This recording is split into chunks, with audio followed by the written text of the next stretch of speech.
Eh, eh, Gimana keadaan cuaca di rumah Bunda Bara dan cuacanya apakah baik, Alhamdulillah cerah? cerah nih, Bun. Gimana? Di Alhamdulillah. sana gimana? Jakarta cerah, sudah lama menantikan hujan, terus Ya. berdoa agar hujan turun, hujan membawa berkah, kita harapkan semua, kita berdoa semua.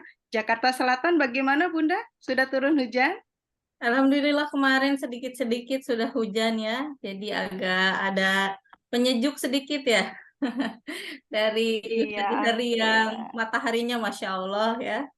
Tapi baru sedikit Iya, nih, nanti mudah-mudahan kita ada hujan lagi ya. amin, insya Allah. Apapun cuaca, kita ucapkan banyak terima kasih. Kita tetap bersyukur kepada Allah. Apapun keadaan apapun yang kita terima, kita harus tetap bersyukur. Ya, Insya Allah. alhamdulillah, insya Allah. Baik, eh, kita mulai saja karena saya lihat di sini orang tua santri sudah banyak sekali. Sudah alhamdulillah sudah banyak yang hadir untuk mengikuti acara pada hari ini. Masya Allah, tabarakallah, syukur alhamdulillah kita para orang tua santri bisa berkumpul kembali dalam acara rutin bulanan kita, yaitu Sekolah Inspirasi. Insya Allah acara ini menjadi jalan bertambahnya pengetahuan kita tentang parenting yang akan sebagai modal untuk menjadi orang tua yang berkualitas, menjadikan anak generasi emas, generasi yang soleh, cerdas, dan berprestasi. Amin ya Nih. Rabbal Alamin. Orang tua santri, ayah bunda yang baik hatinya boleh di rename, yang belum di rename mungkin ya, dengan OTS, nama anak, kelas, dan juga asal daerah. Contohnya OTS Umar 7A Bandung, misalnya gitu ya. Nah, selain itu jangan lupa untuk mengisi presensi pada link yang sudah dikirimkan di kolom chat ya. Bisa dilihat di kolom chat ada link presensi. Ya, silahkan diklik ayah bunda yang belum mengisi link presensi. Baik Bunda, Bunda Bara kita sapa-sapa dulu ya orang tua Ya, santri yang sudah hadir. Saya mulai dari orang tua santri dari Ananda Tarik kelas 7E. Halo, Assalamualaikum ya. Bunda Tarik.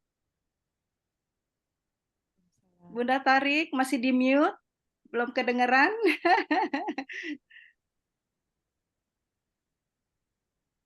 Ini ada juga ini Bunda Uh-uh. Haidar dari 7E ya, Bunda Haidar. Assalamualaikum. Waalaikumsalam. Wabarakatuh. Ya, Ada juga orang tua santri dari perwakilan kelas 9 nih. Ananda Abdul Rauf. Apa kabar Ayah Bunda? Assalamualaikum Ayah Bunda dari Ananda Abdul Rauf.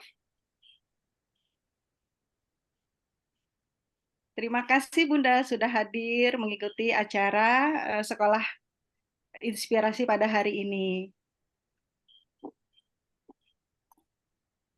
Ayah Bunda yang sudah bergabung di Sekolah Inspirasi ini, silakan screenshot dan kirimkan screenshotnya ke WhatsApp grup kelas masing-masing sebagai sedekah ilmu. Kita ajak orang tua santri untuk segera bergabung dalam acara kita pada hari ini. Alhamdulillah acara Sekolah Inspirasi ini diselenggarakan oleh Komite SMP DTBS Eko Putra dengan sinergi yang baik bersama sekolah kita tercinta ya, ya Bunda. Orang tua santri, ayah bunda yang baik hatinya, boleh dipersiapkan alat tulisnya untuk mencatat materi yang nanti disampaikan oleh narasumber kita pada hari ini. Karena dengan mencatat, kita dapat menyimpan informasi penting dan menghindari kehilangan atau lupa tentang hal-hal penting yang telah disampaikan oleh narasumber. Dengan catatan yang sudah kita buat, bisa kita informasikan kembali dengan orang tua santri yang lain. Kita jadikan sedekah amal melalui informasi. Insya Allah informasi yang sudah kita catat merupakan informasi yang sangat penting yang bisa kita berbagi info, berbagi sedekah info dengan sesama orang tua santri. Masya Allah. Alhamdulillah, iya Masya Allah. Alhamdulillah, Bunda Medina sudah hadir di tengah-tengah kita. Assalamualaikum, Bunda Medina. Waalaikumsalam warahmatullahi wabarakatuh. Sehat semuanya bunda-bunda. Suara saya jelas ya? Alhamdulillah. Jelas. Jelas sekali, Bunda. Alhamdulillah. Jelas, Bunda. Alhamdulillah. Sudah hadir juga Ketua Komite kita, Bapak Hasan Basri. Assalamualaikum, Pak Hasan Basri. Waalaikumsalam warahmatullahi wabarakatuh. Alhamdulillahirrahmanirrahim. Alhamdulillah. Apakah Bapak Kepala Sekolah kita sudah hadir, Pak Hasan? Nampaknya sedang kita ajak untuk bergabung. Silakan dimulai saja karena ada beberapa rangkaian tilawah dan lain-lain. Insya Allah. Baik. Akan kami mulai, Pak Hasan. Mohon izinnya untuk memulai acara pada hari ini. Mungkin sebelumnya saya ingatkan dulu ya Bunda Zafran untuk ya, baik, silakan. Baik ya. Untuk OTS yang membuat resume atau catatan, komite akan menghargai resume dari ayah bunda yang dengan memberikan apresiasi terbaik dari kami. Jadi silahkan dikirimkan resumenya ke DM di Instagram Komite SMP DTBS Eko. Yang belum follow, silahkan di follow Instagramnya. Jadi Komite SMP DTBS Eko, huruf kecil semua ya, digabung. Nanti selain itu komite juga akan memberikan door prize istimewa. Jadi silahkan dinantikan ya untuk door prize-nya. Mangga mendengarkan. Ya. Waktu sudah menunjukkan jam 9 tepat. Orang tua santri, ayah bunda yang baik hatinya, mari kita buka acara Sekolah Inspirasi edisi September 2023. Saya buka dengan pantun. Air beriak tanda tak dalam. Air tenang seperti berlian. Izinkan saya ucapkan salam untuk ayah bunda sekalian. Assalamualaikum warahmatullahi wabarakatuh. Waalaikumsalam warahmatullahi wabarakatuh. Alhamdulillah, Allahu Akbar. La haula wa la quwata illa billahil aliyil azim. Allahumma sholli ala Muhammad wa ala alihi wa sahbihi ajmain. Mentari tenggelam menjelang petang. Burung kasuari mondar-mandir. Kami ucapkan selamat datang. Terima kasih ayah bunda yang sudah berkenan hadir. Mari kita lafazkan Bismillahirrahmanirrahim. Semoga Allah Subhanahu wa Ta'ala mengaruniakan kepada kita keberkahan hidup, kelapangan rizki, dan nikmatnya ibadah. Amin, amin, ya robbal alamin. Salawat dan salam kita curahkan kepada Rasulullah Muhammad Shallallahu Alaihi Wasallam beserta seluruh keluarga, sahabat, dan tabiin. Semoga kita tergolong umatnya yang mendapat syafaat di yaumil hisab. Amin ya rabbal alamin. Yang kami hormati manajemen sekolah, kita masih menantikan hadiran Bapak Kepala Sekolah Ustadz Hamdani. Ya. Yang kami hormati Ketua Komite SMP DTBS Eko Putra, Bapak Hasan Basri. Yang kami hormati narasumber Sekolah Inspirasi bulan ini, Bunda Dr. Medina Khadijah, MC Psikolog. Dan yang kami banggakan orang tua santri SMP DTBS Eko Putra semuanya.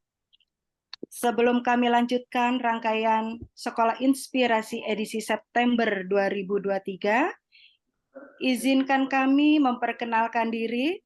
Nama saya Tresna Widyasari, orang tua santri dari Zafran Rizky Nurrahman, kelas 7B, dan rekan saya. Saya Imam Muriani, orang tua santri dari Muhammad Al-Bara Hidayati dari kelas 7D. Baik, Ayah Bunda, selanjutnya kami sampaikan susunan acara pada kesempatan kali ini. Yang pertama, pembukaan. Alhamdulillah tadi sudah kita tunaikan. Lalu selanjutnya yang kedua ada tilawah Al-Quran oleh Ananda Fatir Zaidan dari kelas 8A dengan sari tilawah Ananda Araria Langit juga dari kelas 8A. Yang ketiga, kita nantikan sambutan oleh Kepala Sekolah Hamdani SPDI. Lalu setelah itu kita memasuki acara inti, yaitu Sekolah Inspirasi dengan tema peran orang tua dalam pencegahan dan penanganan bullying. Disampaikan oleh Bunda Dr. Medina Khadijah, MC Psikolog. Yang terakhir,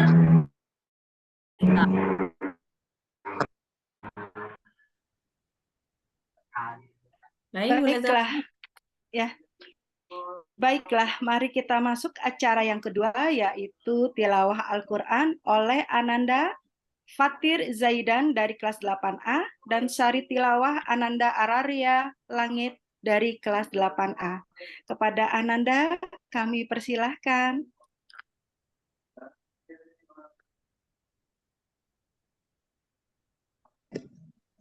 Bismillahirrahmanirrahim. Assalamualaikum warahmatullahi wabarakatuh. Waalaikumsalam wabarakatuh. A'udzu billahi minasyaitonir rajim. Bismillahirrahmanirrahim.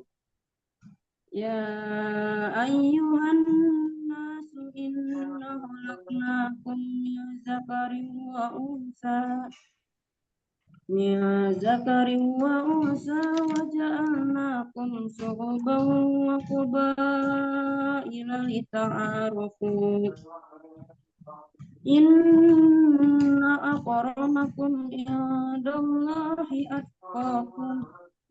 Innallaha alimun khabir. Shadaqallahul azim.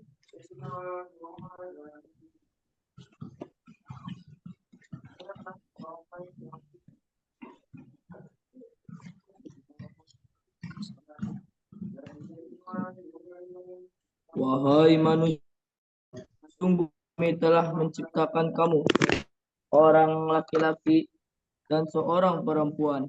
Kemudian kami jadikan kamu berbangsa-bangsa dan bersuku-suku, agar kamu saling mengenal. Sungguh, paling mulia di antara kamu di sisi Allah ialah orang yang paling bertakwa. Sungguh, Allah yang mengetahui, Maha teliti. Dengan Sadaqallahul azim. Assalamualaikum warahmatullahi wabarakatuh. Waalaikumsalam warahmatullahi wabarakatuh. Ya, Maha benar Allah dengan segala firman-Nya. Terima kasih Ananda Fatir Zaidan dan Ananda Araria Langit. Semoga kita semua yang hadir di sini dan seluruh keluarga kita istiqomah mencintai Al-Quran dan mengamalkannya. Amin. Allahumma amin. Ayah Bunda, izinkan saya menginformasikan tentang Khatmul Quran September akan ditutup pada Senin tanggal 25 September 2023 samaan dengan perayaan Maulid 1445 Hijriah. Dibuka penggalangan dana sedekah Khatmul Quran yang rencana panitia beli. Terima kasih Ayah Bunda atas support dan partisipasinya sedekah makanan Khatmul Qurannya. Semoga rezeki Ayah Bunda diberkati Allah Subhanahu wa Ta'ala. Amin. Amin ya Rabbal Alamin. Agenda selanjutnya, mari kita simak bersama sambutan dari Kepala Sekolah SMP DTBS Eko Putra, Ustadz Hamdani SPDI. Kepada Ustadz kami persilahkan.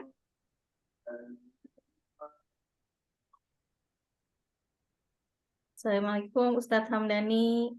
Assalamualaikum. Di open mic dulu, Ustadz, mohon maaf. Ya, Belum di open mic, Ustadz. Pak Ustadz Kepala. mohon di open mic. Ustadz. Juga di SMK. Jadi mohon maaf ada riuh rendah suara ya. Baik, bismillahirrahmanirrahim. Alhamdulillahirabbil alamin wa bihi nasta'inu ala umuri dunya waddin wa ala alihi wa ashabihi ajmain. Asyhadu an la ilaha illallah wa asyhadu anna Muhammadan abduhu wa rasuluh. Allahumma shalli ala Muhammad wa ala ali Muhammad amma ba'd. Ayah bunda sekalian yang saya hormati Ketua Komite Bapak Hasan Basri, yang saya hormati pemateri pada kesempatan pagi hari ini, Bunda Medina, terima kasih atas kesediaannya, dan yang saya hormati juga pengatur acara MC luar biasa deh Bunda sekalian. Terima kasih Bun ya. Mantap. Sama-sama, Insya Pak. Allah. Bersama. Izin sebentar.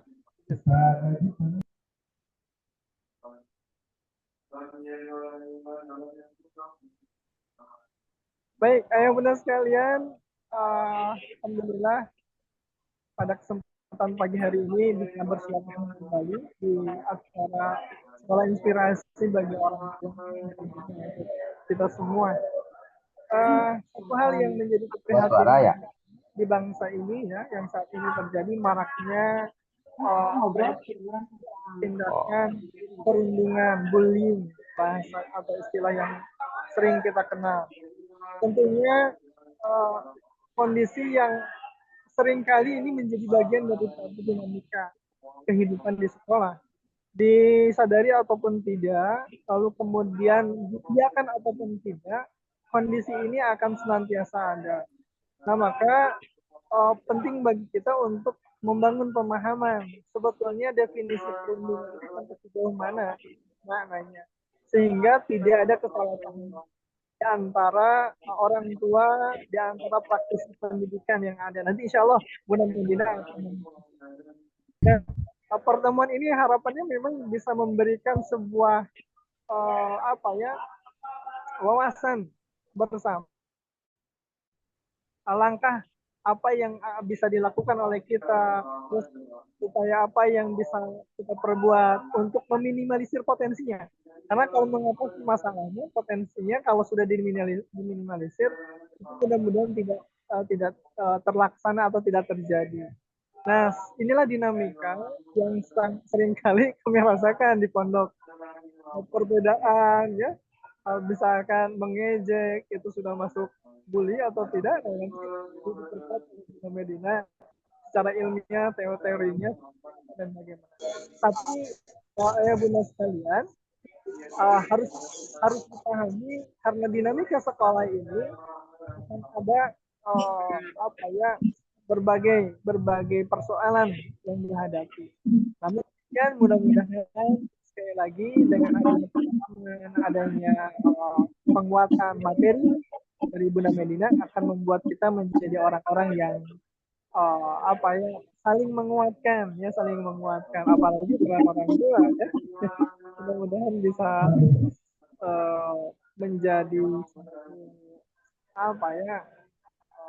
pendampingan yang penuh pengalaman dan memiliki arti bagi santri-santri yang lain. Itu saja, ingin panjang ngobrol. Waktunya terbatas untuk Bunda Medina. Sekali lagi saya ucapkan terima kasih atas kehadirannya. Mudah-mudahan kebersamaan ini senantiasa mendapatkan keridhaan dari Allah Subhanahu wa Ta'ala. Sekali lagi mohon maaf Bunda sekalian, sedikit nanti akan saya coba buka beberapa aktivitas yang saat ini sedang dilaksanakan. Terima kasih. Assalamualaikum warahmatullahi wabarakatuh. Waalaikumsalam warahmatullahi wabarakatuh. Mohon maaf kalau tidak bisa membersamai karena sedang ada kegiatan LKS. Nuhun semuanya. Assalamualaikum warahmatullahi wabarakatuh. Waalaikumsalam warahmatullahi wabarakatuh.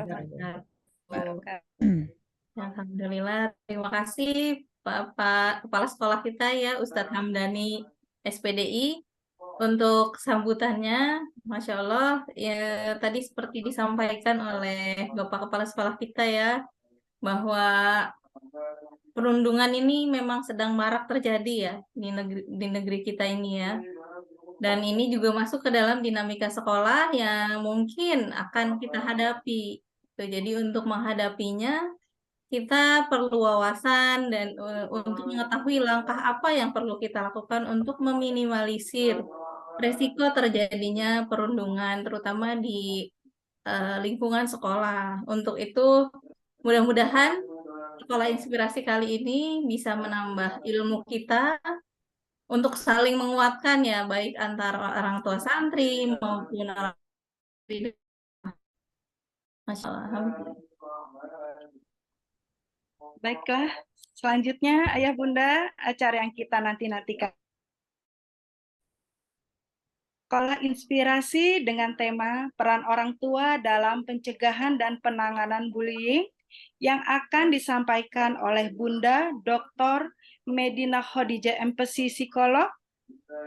Ayah Bunda, sebelum menyampaikan materi, izinkan saya membacakan kurikulum vitae beliau. Izin Bunda untuk saya membacakan CV-nya Bunda, dan mohon izin juga tidak semua saya bacakan. Ya. Izin Bunda. Baik, pembicara kita pada hari ini Bunda Dr. Medina Khadijah MPC Psikolog, lahir di Bandung tanggal 23 Juni 1974. Alhamdulillah, Bunda Medina memiliki 2 orang anak. Bunda Medina bertempat tinggal di Jalan Sarimas nomor 5, Kompleks Sarimas Arca Manik, Bandung. Bunda Medina S1 Psikolog, S2 Psikolog Pendidikan, S3 Bimbingan. Bunda Medina juga sebagai dosen psikolog UIN Bandung dari tahun 1999 sampai dengan sekarang. Bunda Medina juga sebagai konsultan psikolog perkembangan dan pendidikan. Ada beberapa riset yang beliau lakukan, di antaranya riset tentang perilaku bullying dan dampaknya terhadap kebahagiaan anak, studi lapangan pada anak di SD wilayah Bandung Timur tahun 2017. Dengan kolaborasi bagi anak yang mengalami learning disabilities di sekolah dasar tahun 2017, jurnal Syifa Al-Qulub volume 1 nomor 2. Tingkat stres ibu muda di masa pandemi COVID-19, bagaimana peran sikap sabar dan resiliensi tahun 2021, Simpatik Jurnal Ilmiah Psikolog volume 8 nomor 2. Bunda juga sudah menulis buku, di antaranya buku manual Stop Bullying untuk guru dan anak usia sekolah dasar tahun 2017. Buku Tangga Tasawuf Menuju Kesembuhan tahun 2021.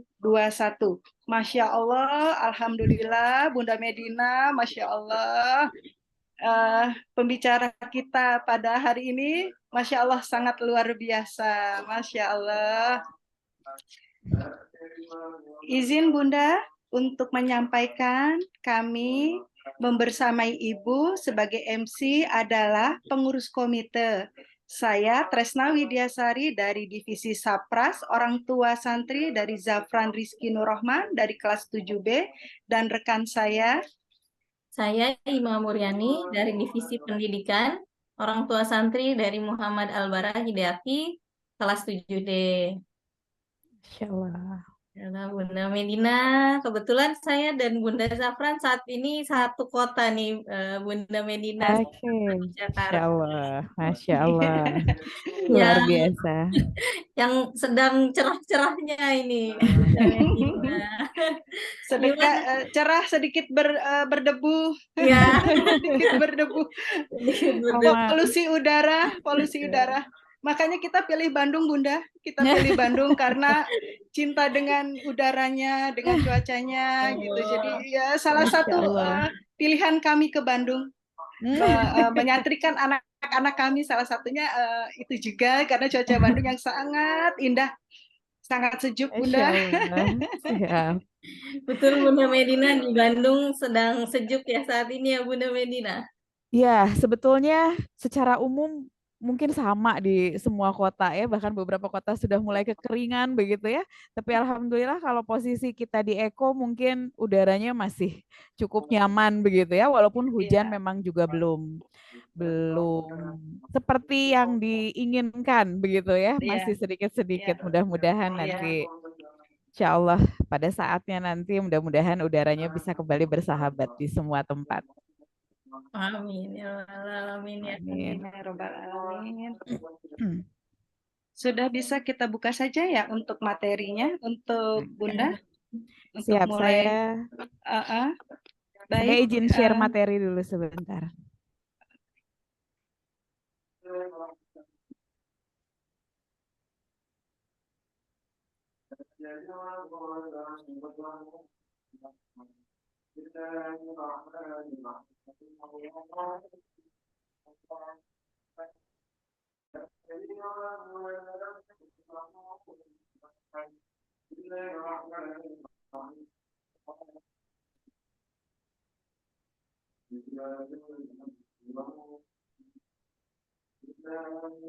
Oke. Materi saya sudah terlihat ya? Benar-benar. Sudah Nampak ya? jelas, sudah jelas Oke. ya. Mangga silahkan.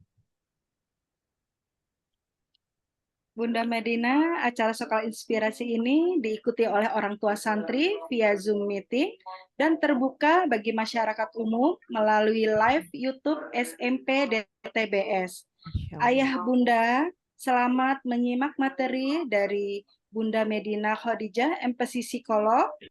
Bunda izin sampai jam 9.45, Bunda. Oke, Bunda siap. Medina, ya. Supaya kita Nanti, punya waktu untuk diskusi ya. ya baik Bunda. Tanya jawab, ya Bunda, untuk tanya jawab juga Bunda. Siap. Ya, nanti setelah materi selesai disampaikan, akan kami buka sesi tanya jawab. Mangga Bunda, waktu kami persilahkan. Oke. Terima kasih kepada Bunda Zafran dan Bunda siapa tadi Bu Ima ya. Bismillahirrahmanirrahim. Assalamualaikum warahmatullahi wabarakatuh. Alhamdulillah, syukurillah hari ini kita diperkenankan untuk berdiskusi.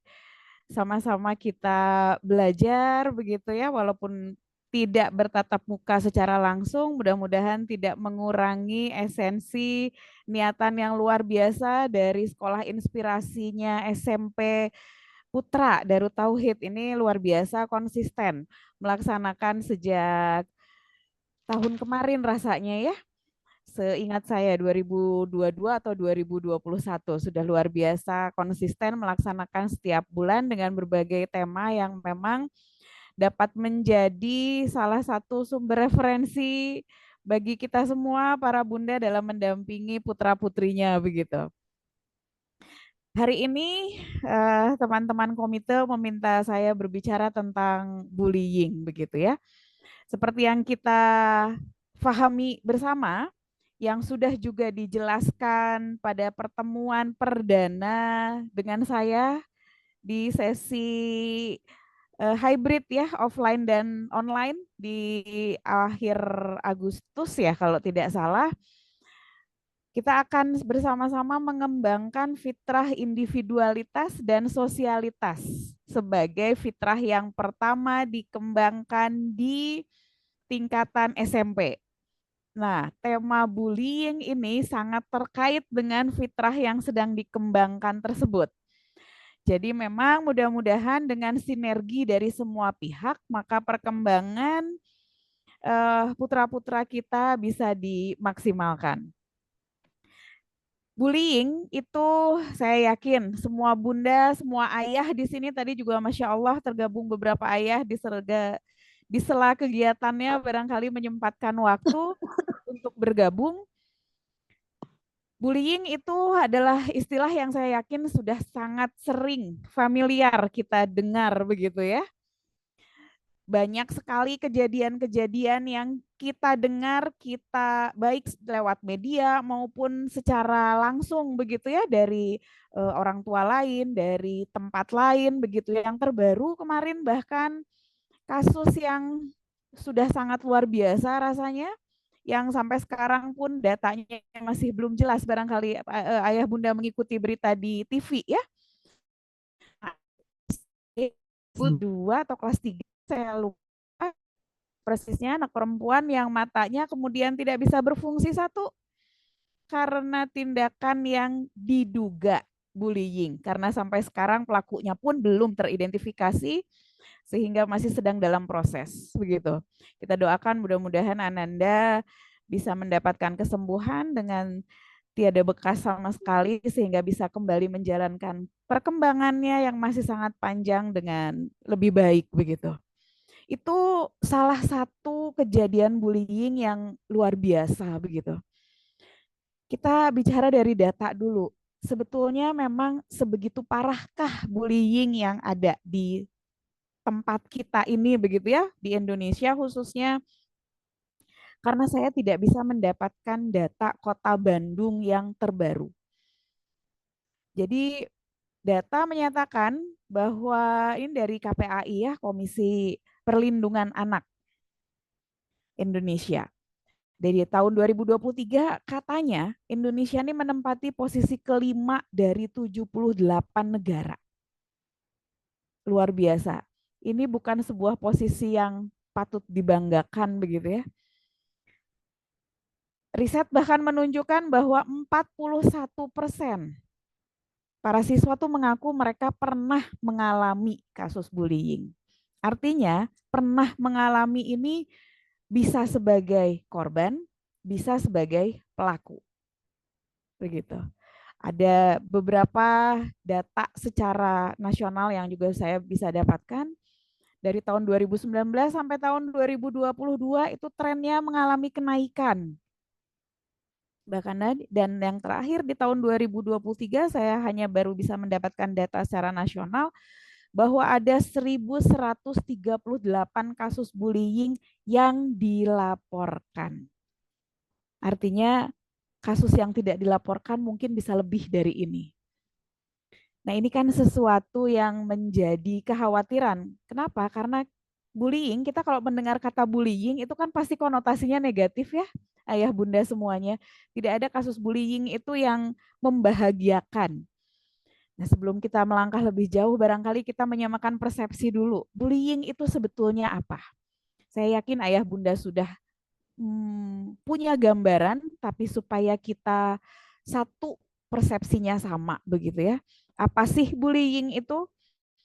Jadi secara umum bullying itu dianggap sebagai sebuah tindakan dari orang yang merasa lebih kuat atau punya kekuatan lebih untuk menyakiti pihak yang lebih lemah. Dan perilaku bullying itu tidak dilakukan hanya satu kali. Karena kalau satu kali itu barangkali belum kita kategorikan bullying begitu ya, karena bullying itu dilakukan secara sengaja. Jadi kalau dilakukannya dan terencana begitu ya, jadi kalau dilakukannya tidak secara sengaja itu barangkali memang tidak termasuk pada kategori bullying. Jadi spontanitas gitu ya, itu belum termasuk pada kategori bullying dan hanya dilakukan satu kali begitu ya.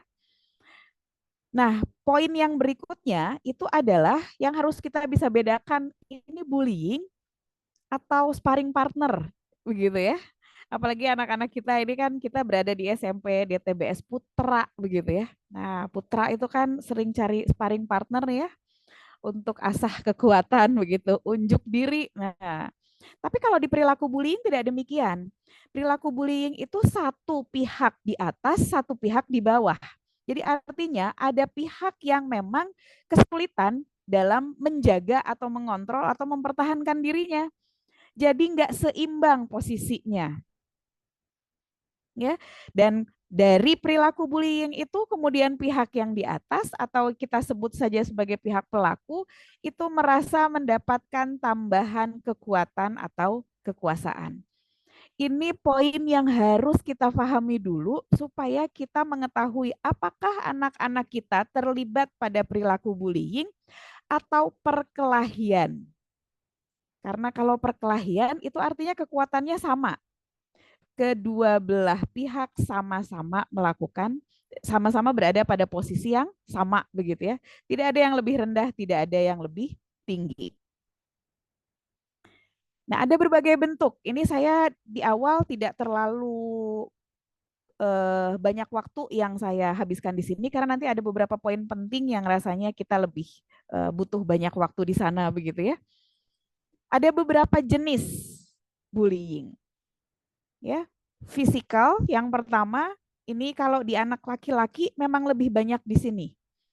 Jadi bullying yang dilakukan secara fisik begitu ya, mukul, nonjok, nendang, sliding begitu ya, dan sebagainya. Yang kedua ini adalah verbal bullying, intimidasi yang dilakukan secara lisan atau verbal. Biasanya kalau verbal bullying ini banyak dilakukan oleh anak perempuan. Jadi kalau anak laki-laki lebih banyak di physical bullying. Kalau di anak perempuan lebih banyak di verbal bullying. Tapi tidak menutup kemungkinan untuk kedua ini juga terjadi di baik di laki-laki ataupun di perempuan. Hanya prosentase saja yang berbeda. Nah, yang ketiga ini yang menarik ya, relational aggression. Jadi ini adalah perilaku yang sebetulnya tidak banyak yang menyadari ini merupakan perilaku bullying. Jadi terkait dengan tindakan sosial. Misal contoh, tidak menemani. Begitu ya. Menyingkirkan, mengucilkan, begitu ya. Itu termasuk pada perilaku bullying. Sebetulnya. Nah, ini biasanya baik di laki-laki maupun di perempuan ada, tapi di perempuan memang relatif lebih tinggi. Karena apa? Karena kalau perempuan itu kan mereka lebih besti-bestian. Nah ya, lebih geng begitu kan ya, lebih kelompok-kelompok. Ini yang membuat mereka kemudian antar kelompok bisa terjadi tindakan bullying atau mengucilkan teman lainnya supaya tidak masuk pada kelompoknya. Itu juga bisa. Yang juga sekarang cukup banyak itu adalah cyber bullying. Bullying yang dilakukan lewat media, begitu ya. Tidak dilakukan secara langsung dan ini prosentasenya makin lama makin tinggi karena tidak pelaku itu tidak terlihat secara langsung begitu ya sehingga mereka merasa lebih aman dalam melakukan tindakan-tindakan bullying. Yang selanjutnya ini adalah sexual bullying. Ya, jadi tindakan-tindakan yang mengarah pada perilaku seksual, begitu ya, sentuhan pada organ intim, begitu ya, komentar yang tidak sepantasnya dan seterusnya. Dan yang terakhir ini yang memang cukup jarang ya, dan di negara kita memang tidak terlalu banyak kasusnya. Jadi prejudis bullying. Jadi bullying yang dilakukan karena ras yang berbeda. Jadi dari yang mayoritas dilakukan kepada yang minoritas. Ini memang kalau di kita tidak terlalu nampak. Ya, yang banyak di kita adalah fisikal, verbal, relasional dan cyberbullying. Kita sekarang masuk pada poin pokoknya yang kalau Ustadz Hamdani tadi sebutkan akarnya nih. Sebetulnya kenapa mereka melakukan bullying? Begitu ya. Apa yang terjadi pada diri mereka masing-masing, baik pelaku maupun korban. Ini adalah akar yang harus kita pahami bersama sehingga kita bisa mencabut dari sini begitu ya, bukan hanya sekedar menghentikan perilaku bullyingnya saja, tapi mencabut akarnya dan mengganti dengan yang lebih baik begitu. Kita lihat dari mulai karakteristik para pelaku bullying. Ya, secara umum Pelaku bullying ini punya beberapa karakteristik, ciri-ciri begitu ya. Yang pertama, ini ciri-ciri ini tidak mereka lakukan hanya dalam situasi bullying saja, tapi ciri-ciri ini terlihat dalam perilaku mereka sehari-hari begitu ya. Apa yang ditampilkan dalam keseharian ini bisa menjadi warning bagi ayah bunda sekalian. Apakah anak-anak kita masuk pada kategori ini atau nanti juga masuk pada kategori korban? Nanti ada ciri-ciri yang bisa menjadi tanda awal. Karena enggak semua pelaku atau tidak semua korban itu kemudian juga merasa bebas untuk bercerita bahkan kepada orang tuanya sendiri tentang perilaku bullying yang dilakukan atau dialaminya. Jadi kita bisa melihat dari tanda-tanda ini sebagai alarm awal. Yang pertama itu adalah agresif. Jadi dalam keseharian mereka tuh menunjukkan agresivitas, baik dalam berusaha mendapatkan perhatian ataupun menginginkan sesuatu barang misalnya begitu ya.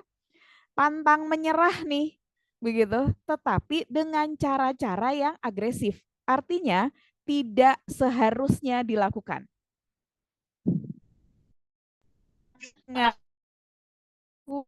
Perilaku yang negatif begitu ya. Kasar. Intinya demikian.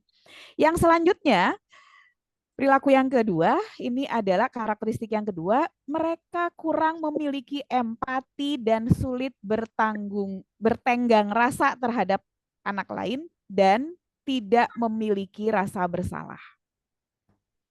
Jadi pada saat ada temannya yang sedang merasakan emosi negatif begitu ya, dia tidak merasa perlu untuk membantu misalnya begitu ya, tidak tertarik untuk membantu, tidak merasa bersalah juga pada saat dia melakukan kesalahan-kesalahan yang bahkan sudah ditunjukkan buktinya. Ini tidak hanya selalu pada peristiwa bullyingnya saja, itu yang harus digarisbawahi. Jadi di semua kegiatan harian begitu ya, dia memiliki sifat-sifat ini. Ya, tidak bertanggung jawab misalnya begitu ya. Jadi harusnya dia punya tugas tertentu, dia punya kewajiban tertentu di rumah dalam kegiatan sehari-hari begitu. Dia harus melakukan A, melakukan B, dan dia pada saat dia tidak melakukan itu, ya dia tidak merasa bersalah, biasa saja. Ya, jadi ini berkaitan nanti dengan perilaku bullying.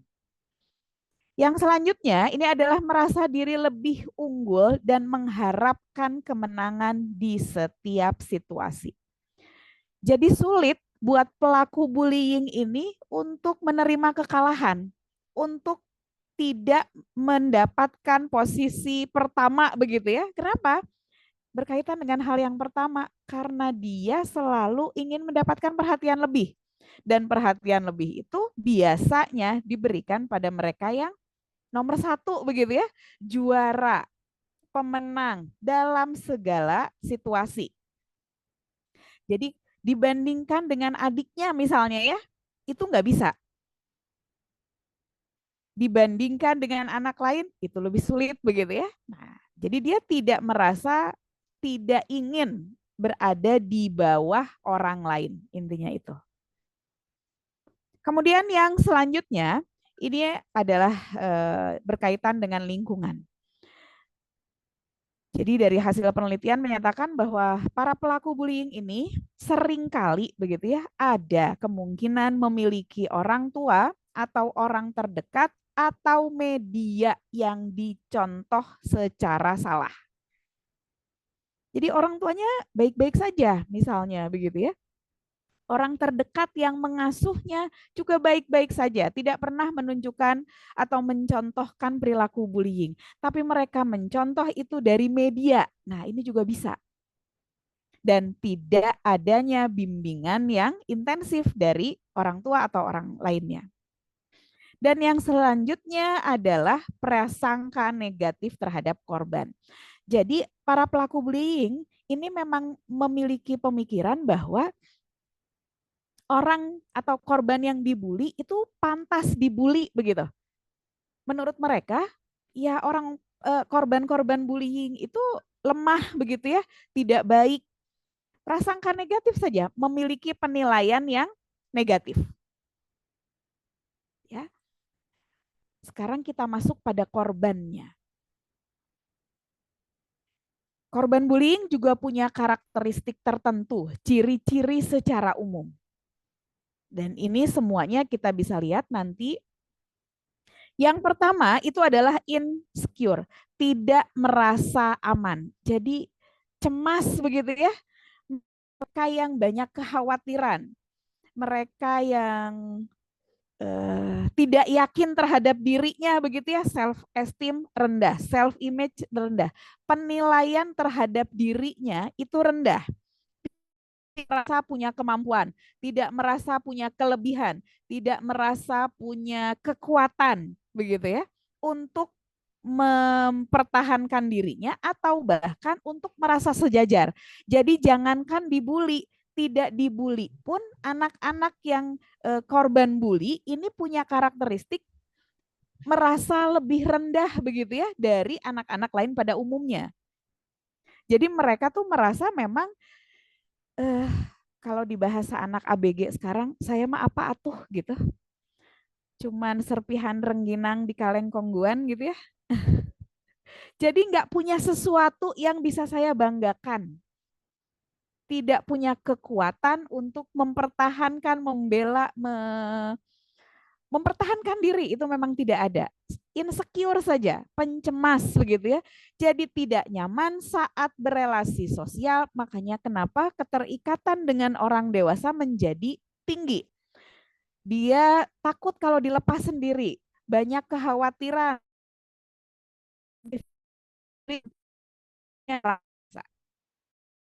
Ini secara umum. Kalau kita lihat dari karakteristik pelaku begitu ya, dan karakteristik korban, bisa pulang ada kesamaan. Kesamaannya adalah mereka sama-sama salah dalam menilai dirinya. Konsep diri yang mereka miliki itu negatif. Salah begitu ya, tidak sesuai. Bahwa setiap manusia ditakdirkan punya kelemahan dan setiap manusia ditakdirkan punya kelebihan, itu tidak difahami oleh mereka. Jadi kalau pelaku itu merasa dia hanya punya kelebihan, nggak punya kelemahan, sebaliknya kalau korban justru merasa tidak punya kelebihan, hanya punya kelemahan. Gitu ya, padahal Allah mah sudah adil kan ya. Ada kelebihan, ada kekurangan pada siapapun anak kita begitu ya. Selalu ada. Kita lihat ya secara umum konsep diri itu apa sih sebetulnya. Nah, ini yang mau saya garis bawahi ya. Mudah-mudahan masih cukup waktunya beberapa slide lagi tentang konsep diri. Karena ini menjadi akar. Sebetulnya bukan hanya pada bullying saja, tetapi pada perkembangan anak secara keseluruhan ke depan. Konsep diri itu adalah bagaimana anak memahami dirinya. Semua penilaian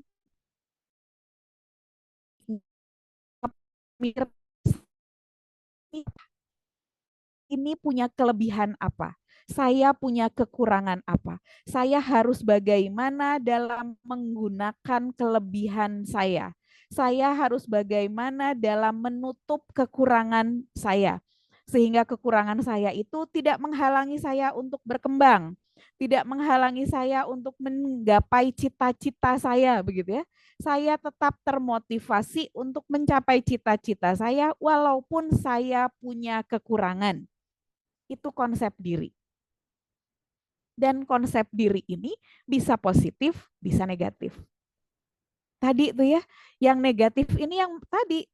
Jadi anak-anak yang merasa nggak punya kelebihan apapun. Nah, itu negatif begitu ya. Sementara kalau yang positif itu artinya adalah dia secara proporsional. Jadi kalau yang positif itu bukan kebalikan dengan konsep diri negatif sebetulnya. Kalau yang positif itu bisa menempatkan diri pada porsinya. Tahu kelebihannya, tapi juga tahu kekurangannya. Sehingga tadi nih ya, kalau nggak terjadi seperti pelaku tidak punya rasa bersalah. Mengakui kesalahan, mengakui saya tidak berhasil di satu hal, mengakui saya tidak bisa jadi pemenang misalnya di satu hal begitu ya, karena saya punya kekurangan. Tapi yang punya konsep diri positif itu kemudian tahu bagaimana menutup kekurangan itu begitu ya, mengatasi kekurangan itu sehingga kemudian bisa tetap berkembang dengan baik. Nah, inilah yang membuat anak kita tuh berbeda antara kakak dengan adik begitu ya. Atau apalagi dengan anak orang tua lain yang lain tentu saja. Ya, kita lihat. Konsep diri ini bagaimana sih proses perkembangannya ya? Dia belum ada sejak lahir. Jadi konsep diri itu tidak dibawa sejak lahir. Yang dibawa sejak lahir itu fitrah. Begitu ya. Dan fitrah itu semuanya positif, baik. Nah, ya. Konsep diri berkembang bertahap dan dipelajari melalui pengasuhan, pengalaman dia di sekolah, pengalaman dia di lingkungan pertemanan, di organisasi, di semua aktivitas yang dia ikuti. Begitu ya.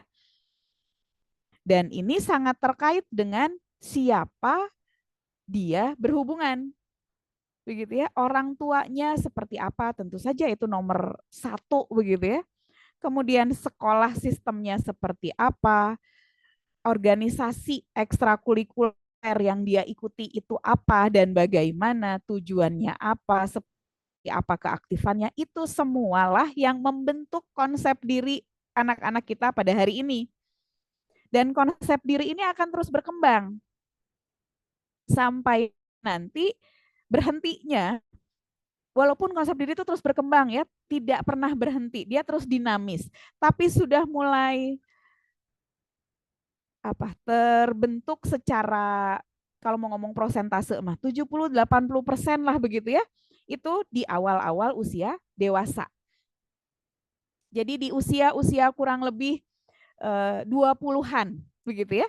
Jadi di usia SMP sekarang, usia SMA sekarang, konsep diri itu masih terus bergerak dengan grafik yang luar biasa cepat begitu ya. Nanti di usia dewasa muda itu sudah mulai melambat. Begitu. Sampai nanti di usia ayah bunda sekarang begitu ya, tetap bergerak sebetulnya, tidak berhenti sama sekali, tapi pergerakannya sudah melambat. Sekarang adalah grafik yang paling cepatnya. Ya, inilah hal-hal yang membentuk konsep diri. Maka ke semua hal ini, orang tua, pertemanan dan lingkungan serta media, ini memang yang harus berada dalam pengetahuan kita, kontrol kita. Ya, kita teruskan sedikit. Ini di sini ada beberapa karakteristik, mungkin supaya kita ada waktu, saya ke sini dulu. Ya. Supaya. Nah, tadi kita lihat ya. Konsep diri positif itu artinya adalah anak memahami siapa dirinya secara proporsional, objektif. Tahu lebihnya saya di sini sehingga cita-cita yang saya inginkan adalah ini. Jadi cita-cita itu sesuai dengan apa yang dia rasa menjadi kelebihan dia. Itu adalah cita-cita yang tepat begitu ya. Nah, kita lihat nih ya, bagaimana caranya supaya anak kita ini sampai pada konsep diri yang positif. Yang pertama, menggali potensi anak. Tidak ada psikolog yang lebih hebat daripada orang tua sendiri. Jadi psikolog yang paling baik untuk anaknya itu sebetulnya bukan orang lain, tapi orang tuanya sendiri. Karena kan bapak dan ibu yang membersamai dari sejak hari pertama dilahirkan begitu ya. Psikolog taunya setelah bermasalah seringkali ya. Karena seringkali ketemu psikolog tuh kalau ada masalah kan. Kalau tidak ada masalah ya nggak ketemu. Jadi kita hanya tahu hal sedikit saja, satu aspek saja. Dan seringkali yang kita ketahui adalah aspek negatif. Sementara tadi ya konsep diri positif ini hanya bisa diketahui kalau kita memahami secara utuh. Anak kita punya apa? Yang kedua adalah mengajari anak menghargai diri sendiri. Jadi mengajari anak untuk bisa menerima kelemahan yang dia punya itu bukan sebagai hal yang perlu yang membuat dirinya kemudian merasa lemah, begitu. Mengajari anak bahwa oke, kamu punya kelemahan, tapi kamu juga punya kelebihan, begitu. Proporsional tadi ya. Jadi dia tahu nggak apa-apa, saya nggak bagus di matematika, matematika saya KKM ada.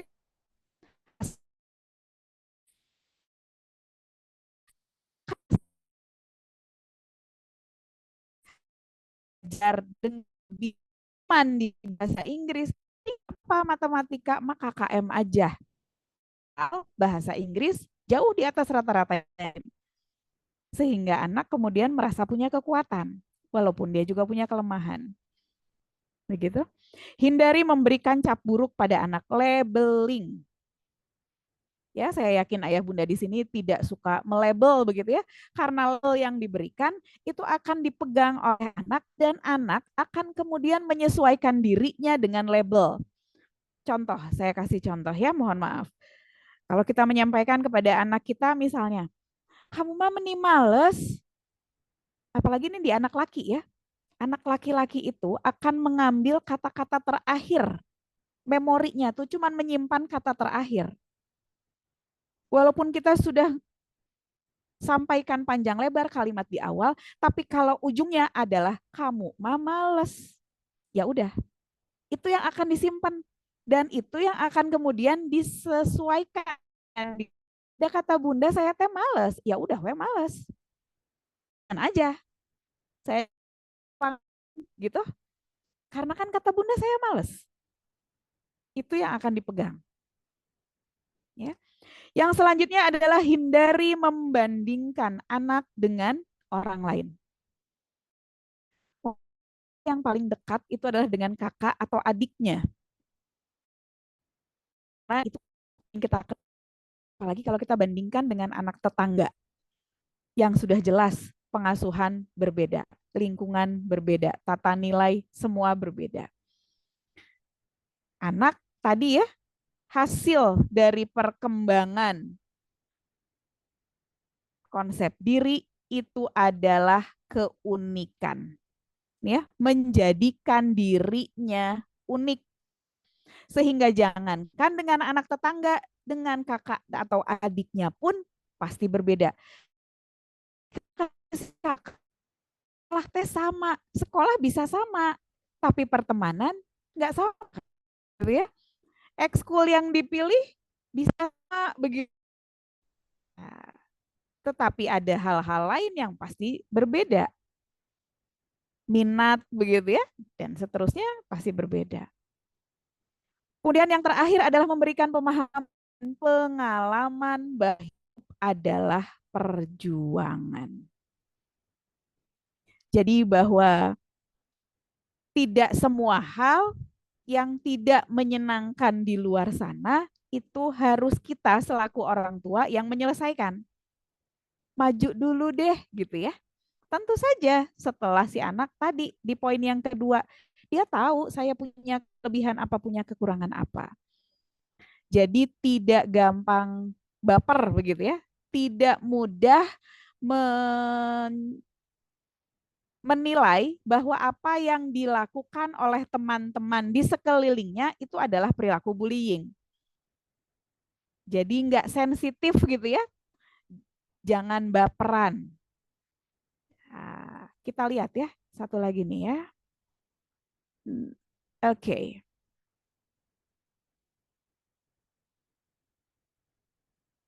Ya, mungkin ini dulu ya. Pada saat kemudian anak kita sudah keburu jadi korban nih, apa yang harus dilakukan?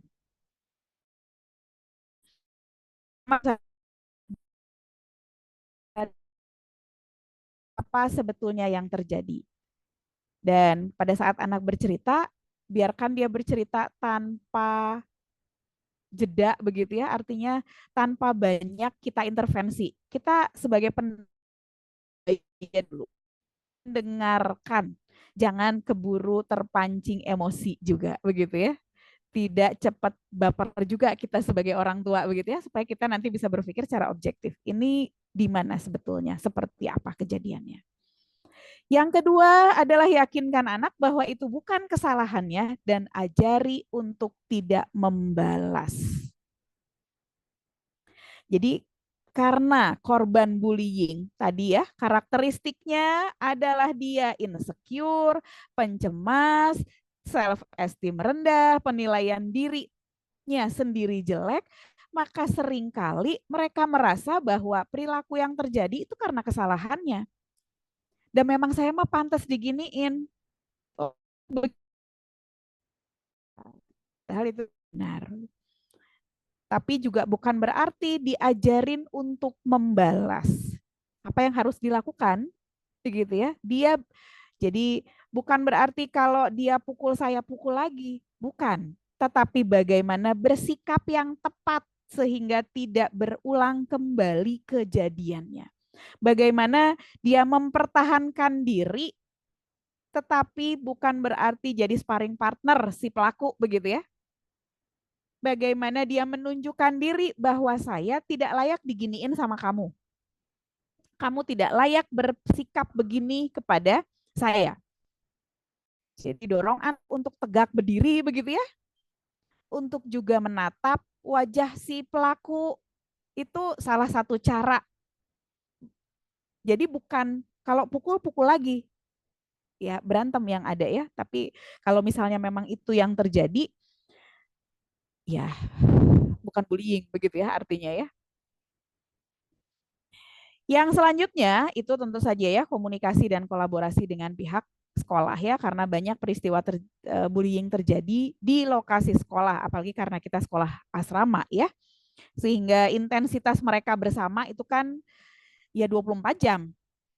Ya, jadi kemungkinan terjadi di area sekolah itu menjadi besar ya. Dan yang selanjutnya itu adalah mengembangkan potensi dan konsep diri positif anak tadi.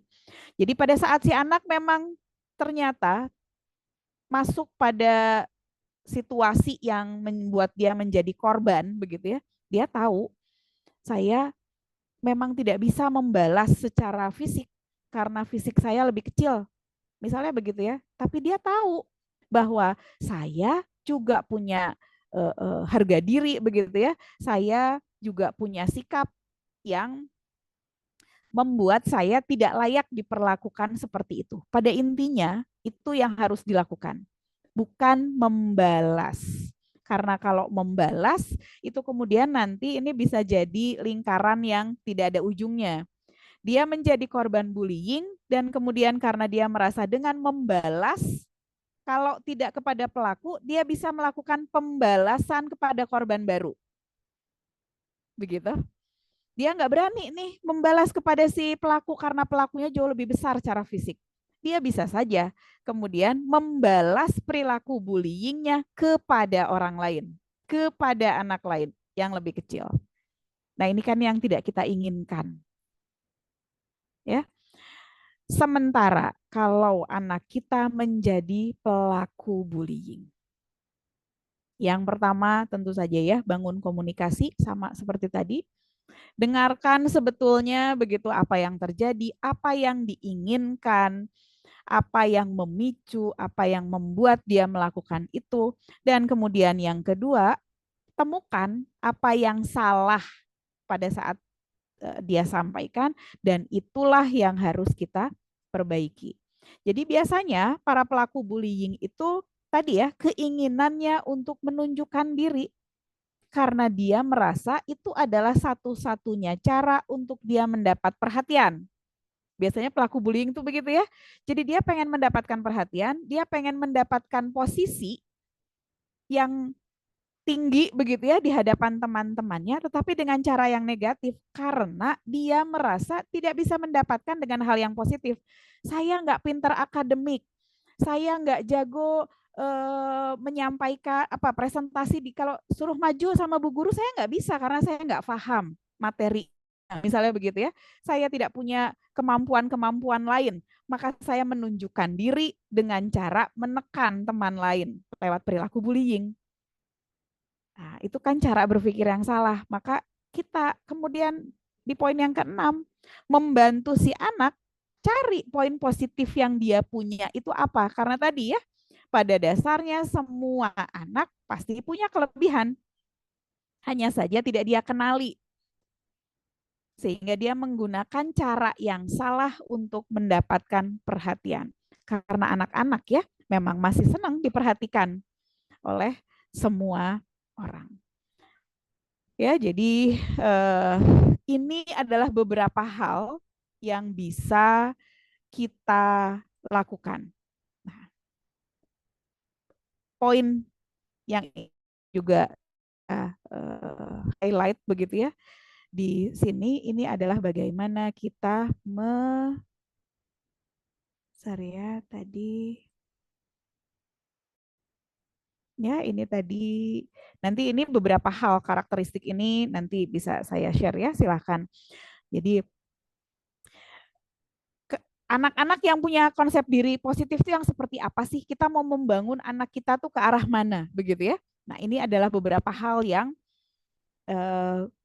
bisa kita jadikan patokan. Yang pertama adalah memiliki keyakinan mampu mengatasi masalah. Jadi kita sebagai orang tua jangan jadi dewa penyelamat begitu ya. Kalau ada masalah kita langsung yang terjun. Nah, itu membuat anak kemudian tidak merasa punya kemampuan. Jadi kita arahkan dia untuk melakukan sesuai dengan kemampuannya. Kita bantu temukan caranya nggak apa-apa, tapi biar dia hadapi dulu sendiri begitu ya. Ada teman aku nih, dia tuh suka minta uang jajan aja terus ke aku. Padahal aku juga mau jajan. Jangan kita duluan yang terus nyamperin ke sekolah begitu ya. Langsung kita yang mana temennya. Terus kita langsung yang bilang begitu ya. Bukan itu. Sehingga dia jadi tidak berkembang begitu ya. Dia jadi tidak punya kemampuan mengatasi permasalahan. Kemudian yang kedua merasa setara dengan segala kelemahan dan kelebihannya begitu ya. Dia juga mampu menerima pujian secara positif. Jadi artinya dia memang merasa layak mendapatkan pujian yang sesuai. Jadi kita pun memberikan pujian juga harus proporsional. Sesuai dengan kondisinya. Tidak melebih-lebihkan tetapi juga tidak mengurangi. Kalau anaknya sudah melebihi target yang kita tetapkan bersama, karena kalau di usia SMP ini ya, dan seterusnya SMP SMA itu sudah begitu ya. Kamu gimana pun juga matematika harus 80 misalnya begitu ya. Itu sudah nggak bisa. Tapi kita harus bikin target bersama. Ya, kita harus buat target bersama sehingga dia merasa dia dilibatkan, dia merasa kemampuannya difikirkan oleh orang tua. Jadi tidak segala sesuatunya kita yang putuskan. Nah, ya, kemudian mampu memperbaiki diri. Jadi kelemahan yang dia miliki itu kemudian kita coba susun strategi gimana caranya. Saya nih nggak bisa, misalnya si anaknya tuh aku tuh malu Bun kalau mau kenalan aku nggak punya temen di kelas tuh, aku nggak punya teman misalnya begitu, aku tuh nggak bisa mulai ngomong tuh harus bagaimana. Nah, kita ajari begitu ya gimana caranya memulai pertemanan, kita buka referensi bersama, kita coba apa yang membuat kenapa malu ngomong duluan. Aku soalnya suka bingung mau ngomong apa. Oke, kira-kira kita lihat nih, kamu punya kesenangan apa? Teman-temanmu biasanya ngapain kalau istirahat? Mereka main bola. Nah, berarti kan teman-teman suka main bola ya.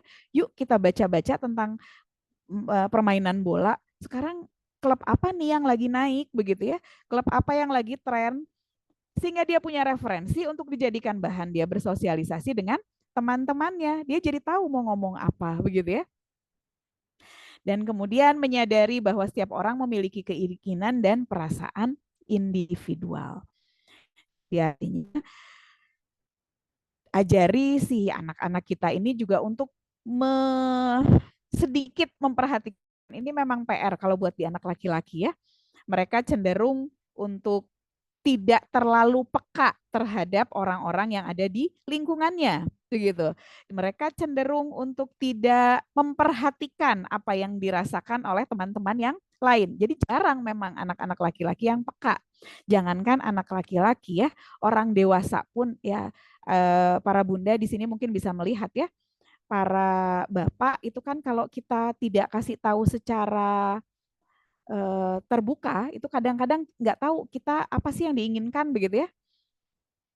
Jadi harus langsung dikasih tahu begitu. Nah, itu juga yang dialami oleh para anak-anak laki-laki kita ini begitu. Sehingga dia harus dikasih tahu. Coba dilihat kalau ada teman kamu nangis, walaupun kamu nggak tahu apa yang menjadi penyebab dia nangis, kira-kira apa yang dirasain? Ya pasti dia sedih lah Bun, orang nangis. Nah, kalau sedih, kira-kira kepengenannya di apa? Kamu kalau lagi sedih, apa yang diinginkan? Ya aku pengen diperhatiin, aku pengen ada orang yang ngasih aku apa yang aku inginkan. Dan seterusnya begitu ya, buat dia mau bercerita hal-hal seperti itu sehingga pada saat ada orang lain, teman lain sedang dalam kondisi itu, dia pun tahu bagaimana harus bersikap karena sudah pernah kita diskusikan. Begitu ya. Itu barangkali sedikit banyak hal-hal yang perlu kita perhatikan dalam rangka kita mencegah begitu ya dan menangani bullying. Mohon maaf waktunya sudah lebih dari yang diberikan. Silahkan. Saya kembalikan ke MC, Mangga. Ya, Masya Allah, Tabarakallah. Terima kasih Bunda Medina atas pemaparan materinya, luar biasa sekali, inspiratif ya. Ada lewat chat. Ya, sebelum kita buka sesi tanya jawab, saya ingatkan kembali ya, tidak bosan-bosannya untuk mengisi presensi untuk para OTS yang belum mengisi. Nah, setelah tadi pemaparan dari Bunda Medina, kita buka sesi tanya jawab. Silahkan yang mau bertanya bisa langsung raise hand. Nanti akan dibantu untuk open mic oleh operator. Atau boleh disampaikan lewat chat juga. Sudah ada nih Bunda Ada lewat dari chat ya. Ya, Ada yang- silakan dibaca Bunda. Ya, Oke, kita bacakan saya dari baca chat dulu. ya. Izin bertanya, ini dari OTS Zafran Rizky kelas 7B ya. Tapi Bunda Zafran yang ini bukan ya? Bukan. Ayahnya Zafran, ini ayahnya Zafran. Oh, ini Ya, ayah Masya dia. Allah. Ya, Allah. Baik, izin bertanya ya Bunda. saya Siap. bacakan pertanyaan dulu ya Bunda Medina. Izin bertanya, kalau dilihat sebenarnya banyak hal positif yang menjadi akar dari pelaku bullying ya Bu, seperti sifat agresif, PD yang tinggi. Nah, bagaimana caranya menggali sifat-sifat tersebut supaya tidak salah arah? Oke. Enggak, Bunda? Bunda Medina. Ya.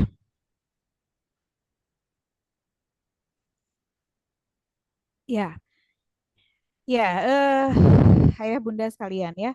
Jadi memang tugas kita itu adalah menemukan potensi anak dan seperti yang tadi saya sampaikan, yang paling bisa menemukan potensi anak itu cuman ayah dan bundanya sendiri karena dia yang paling tahu. Begitu.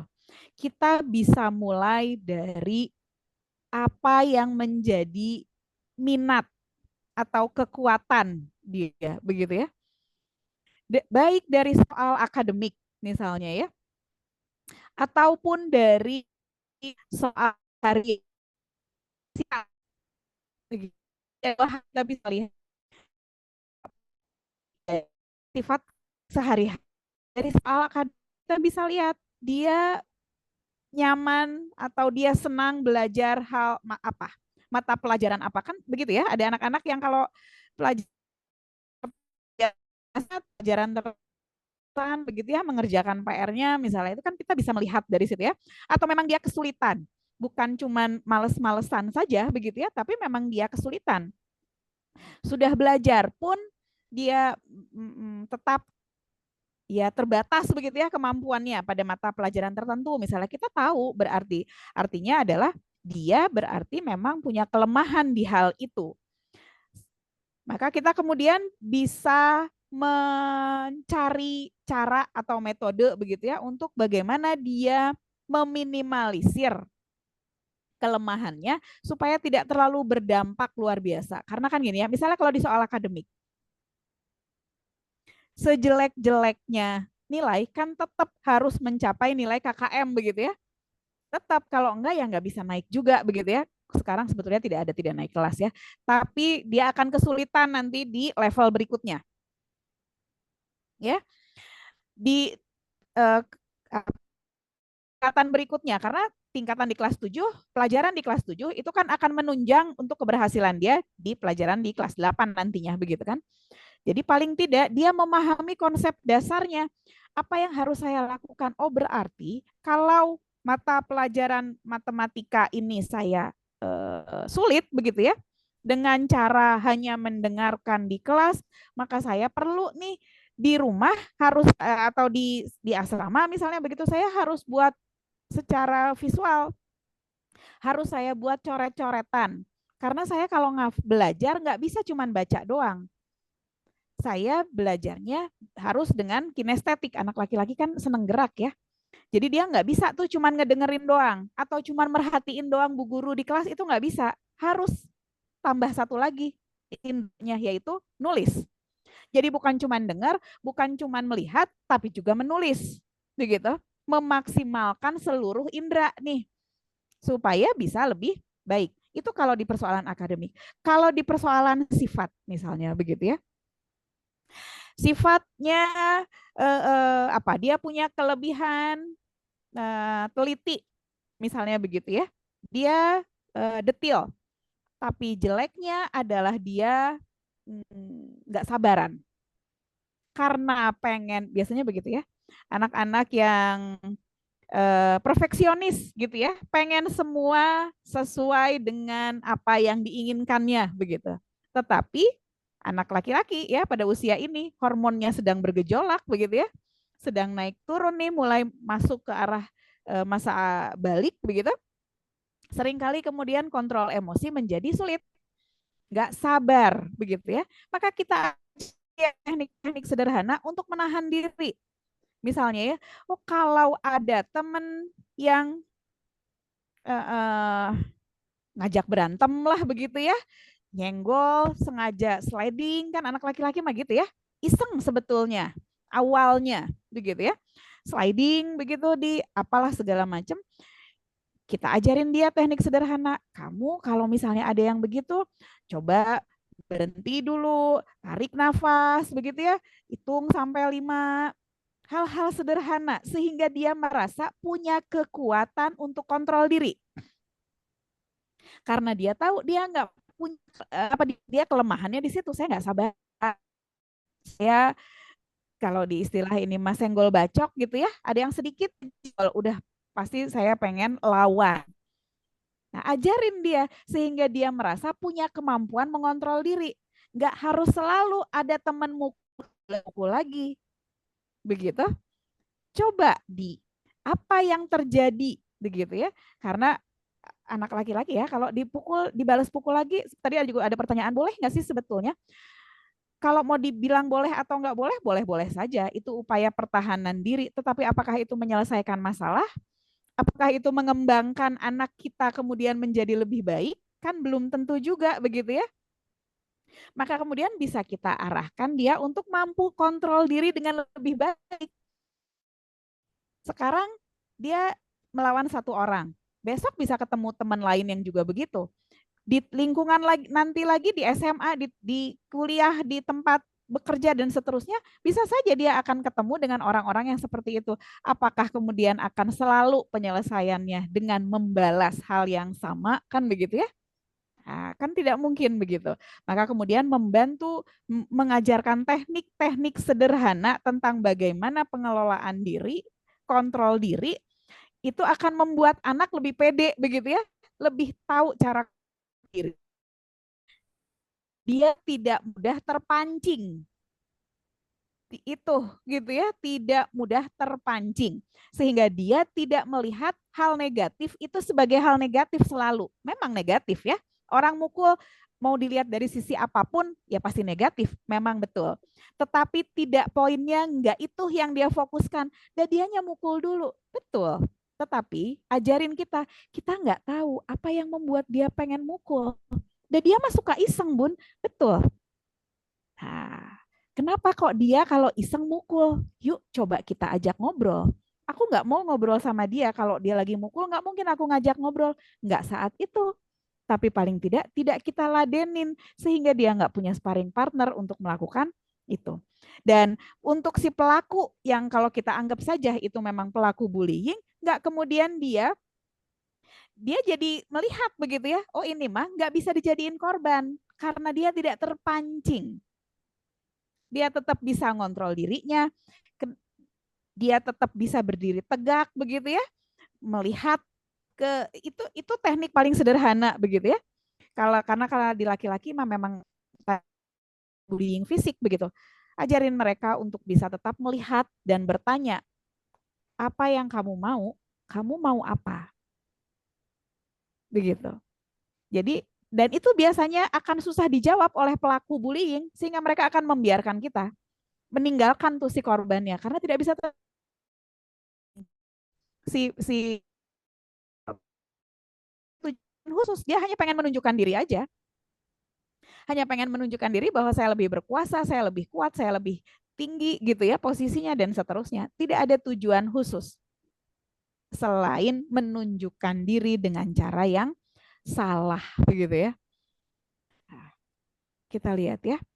Ada beberapa pertanyaan lagi di bawah. Izin ya, Bunda-Bunda MC, saya baca langsung saja ya. Baik.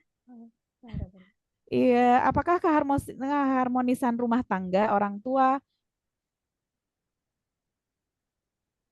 menjadi salah satu faktor yang menjadi pemicu ya. Ya, tadi saya sampaikan ya. Jadi bahwa memang orang tua itu menjadi role model.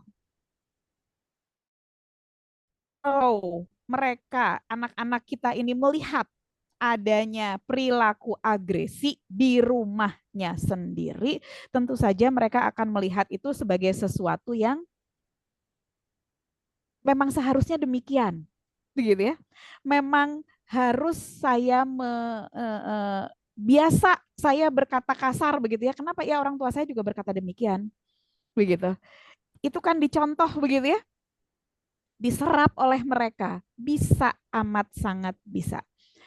Tapi tadi saya sampaikan orang tuanya baik-baik saja, tapi dia berada di lingkungan teman-teman yang melakukan tindakan begitu. Itu bisa tuh karena setelah orang tua maka role model yang dan di usia SMP ini adalah puncaknya masa pertemanan. Begitu. Jadi mereka tuh akan dengan segala cara, sosialisasi itu nomor 1. Nggak jago akademik nggak masalah. Yang penting saya populer di lingkungan pertemanan. Memang demikian. Ya. Jadi kalau sekarang itu mereka akan melihat apa yang dilakukan oleh teman-temannya. Maka kenapa kita perlu mendampingi, perlu tahu dengan siapa teman anak kita berteman. Bukan melarang dia berteman ya, bukan. Tetapi mensikapi, mengajarkan kepada anak kita bagaimana bersikap pada teman yang negatif. Begitu? Pada teman yang mengajarkan hal negatif, pada teman yang mencontohkan hal negatif begitu ya. Anak kita harus bersikap seperti apa? Itu bisa kita masuk di situ. Jadi solusinya bukan jangan temenan dengan si A, jangan temenan dengan si B. Tapi nggak kita sampaikan kenapa begitu ya. atau kita, dia itu suka ngomong kasar, kamu jangan temenan dengan si A. Bukan begitu. Kenapa? Karena di tempat lain nanti dia bisa ketemu dengan orang lain yang juga berkata kasar.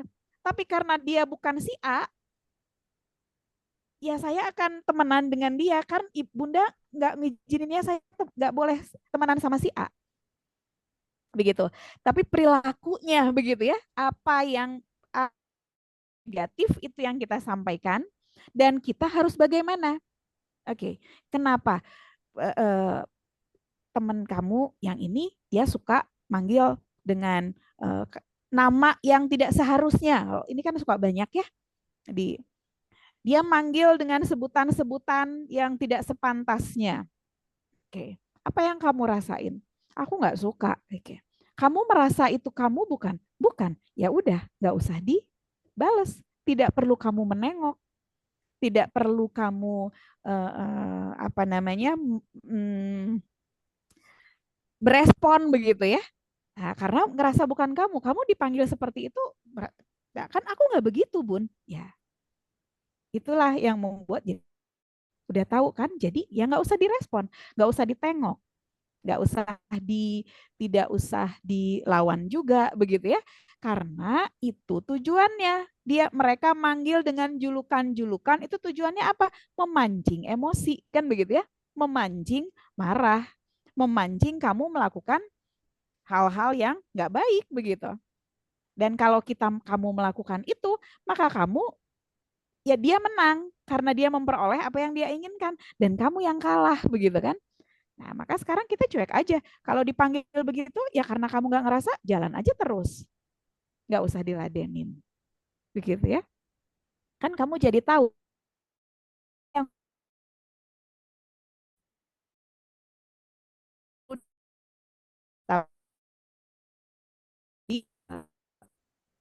gitu ya. Perlu jadi hal. Kemudian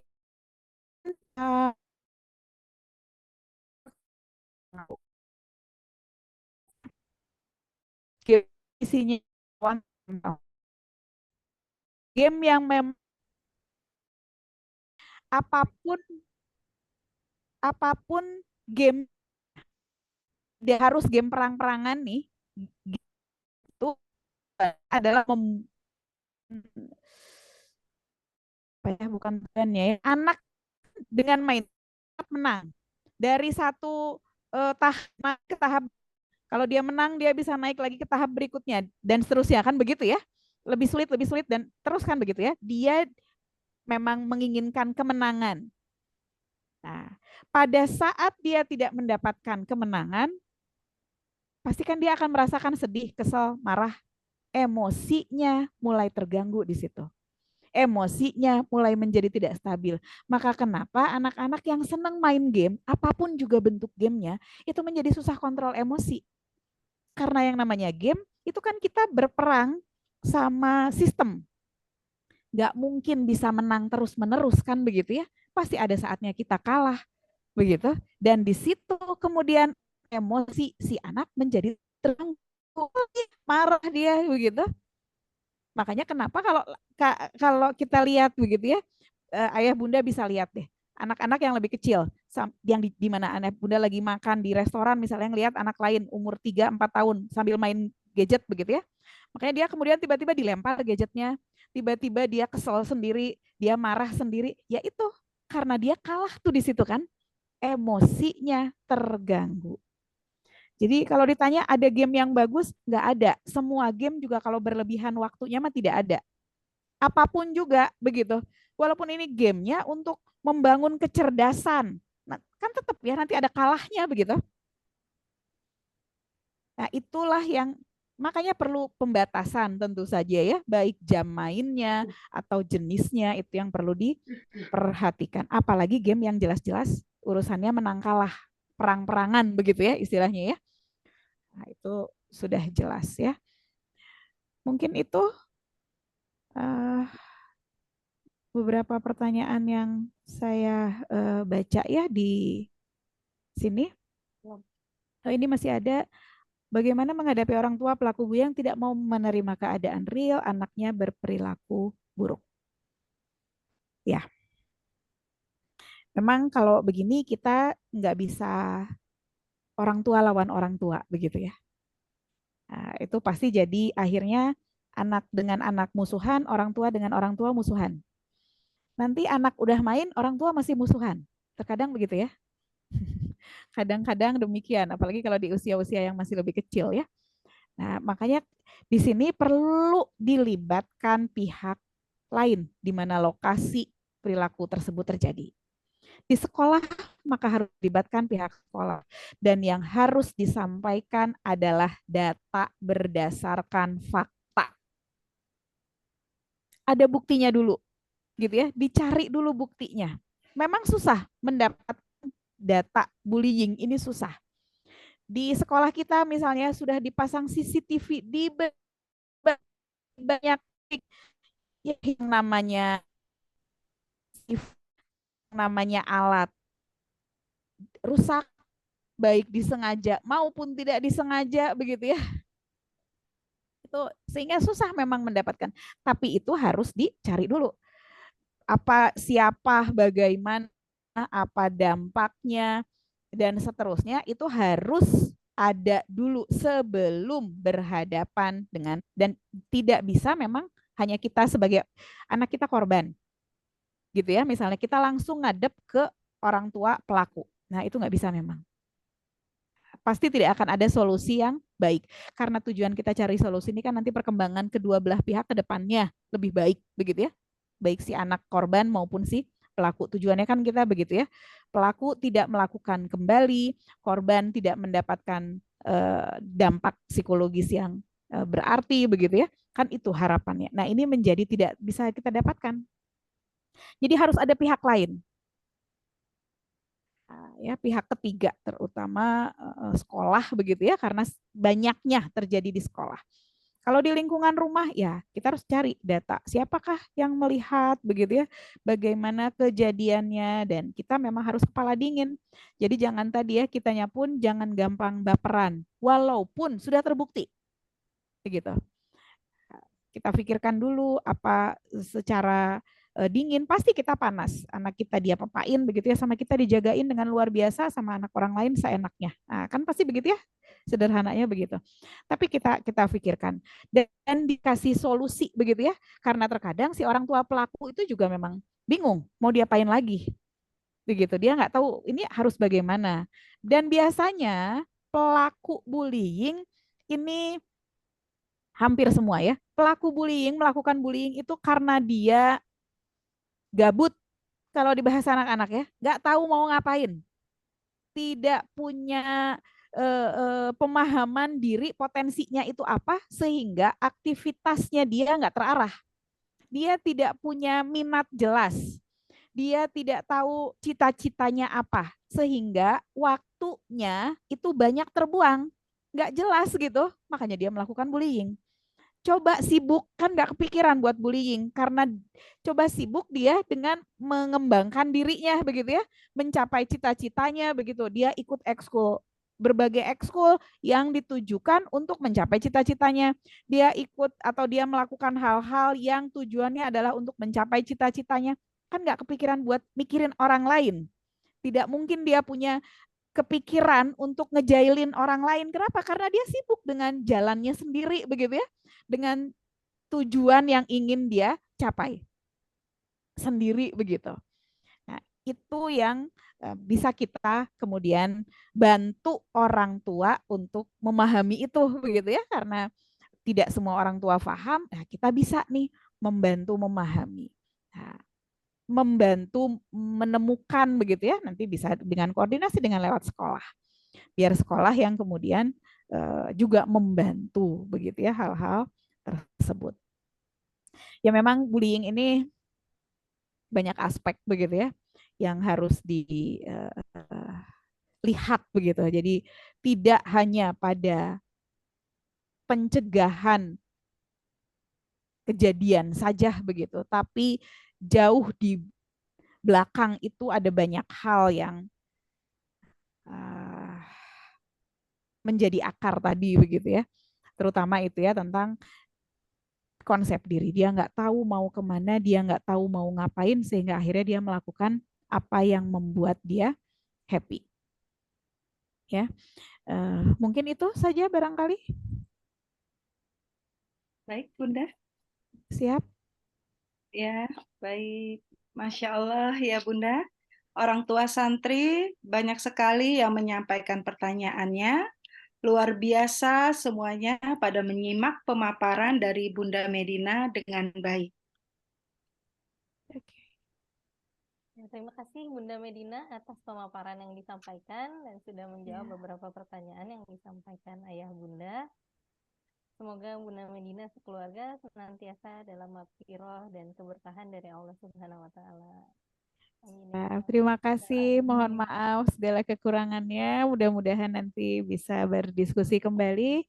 Insya Allah nanti materi saya sampaikan ke panitia begitu ya. Terima kasih, saya izin undur.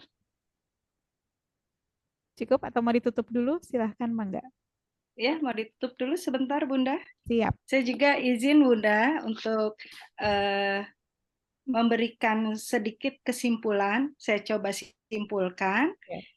Di sini peran orang tua dalam pencegahan perilaku bullying dapat dilakukan dengan cara menerapkan pola asuh yang baik, komunikasi yang baik dengan anak, kedekatan dengan anak, dan orang tua intens komunikasi dengan pihak sekolah. Orang tua pun harus bisa membangun konsep diri positif anak. Di antaranya mengajari anak menghargai diri sendiri, orang tua hindari membandingkan anak dengan orang lain, orang tua bisa menggali potensi anak, orang tua hindari memberikan cap atau labeling buruk pada anak, orang tua memberi nasihat atau pemahaman dan pengalaman bahwa hidup adalah perjuangan. Demikian highlight yang bisa saya simpulkan, Bunda. Ya. Baik, sesi tanya jawab kita cukupkan sampai di sini. Kami mohon maaf karena tidak semua pertanyaan dapat terjawab saat ini karena keterbatasan waktu. Bagi penerima door prize nanti akan dihubungi oleh panitia. Sebelum acara ini kita tutup, kami harap Bunda Medina memberikan closing statement dari materi kita pada hari ini. Silakan Bunda. Ya, Ayah Bunda sekalian. Jadi yang terpenting dalam mendampingi putra-putri kita ini adalah pengembangan konsep diri. Jadi bahwa setiap orang begitu ya, setiap anak pasti punya kelemahan, kelebihan. Hal itulah yang dari anak sehingga mereka terbiasa untuk memahami siapa dirinya dan bertindak sesuai difikirkan terlebih dahulu begitu ya, tidak bertindak di luar yang seharusnya. Mereka menyadari bahwa dirinya pun punya kekurangan sama seperti teman lain pun punya kekurangan dan itu kemudian tidak dimanfaatkan untuk kegiatan yang tidak seharusnya, salah satunya adalah dengan perilaku bullying ini.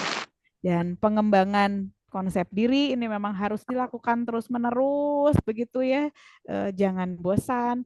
Dan seperti saya sampaikan tadi, yang paling bisa ya cuman orang tuanya.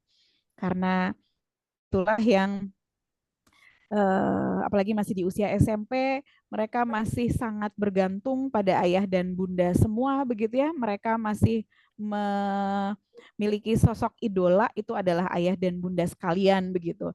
Jadi disinilah kesempatan kita untuk sebanyak mungkin menanamkan pemahaman yang tepat tentang konsep dirinya.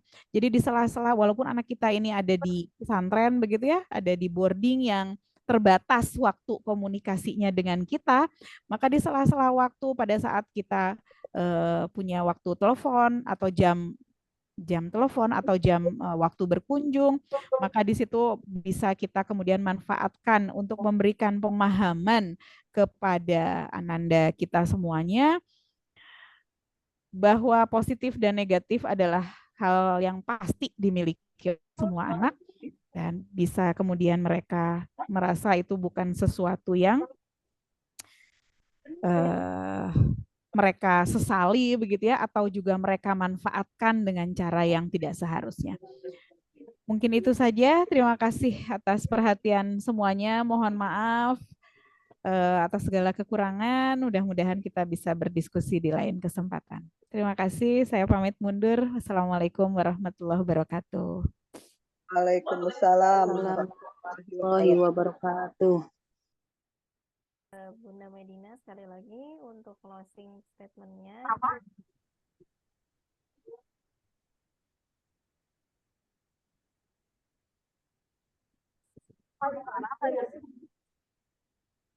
Enggak kedengeran.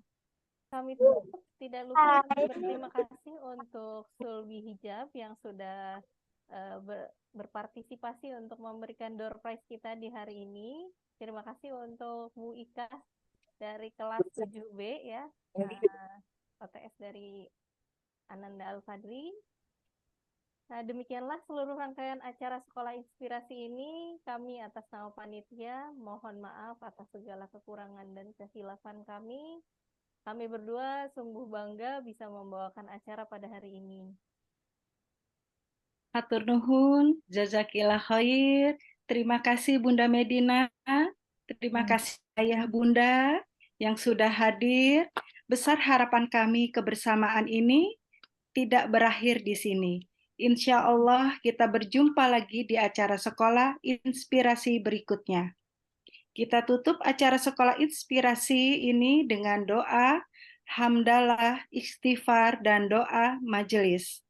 Alhamdulillah, astagfirullah, subhanakallahumma wa bihamdika, asyhadu la ilaha illa anta, astaghfiruka wa atubu ilaik. Kami berdua undur diri. Billahi wa taufik wal hidayah.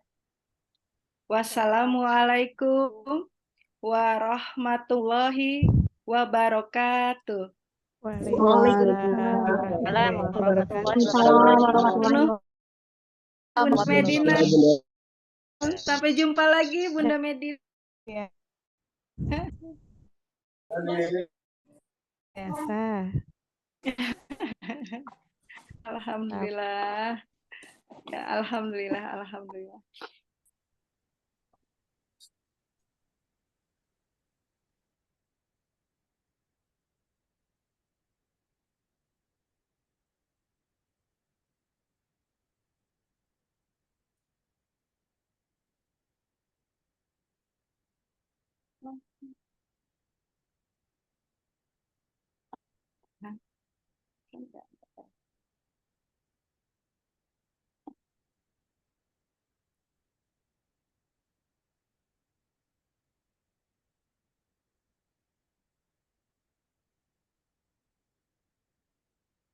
Itu dulu, lihat aja.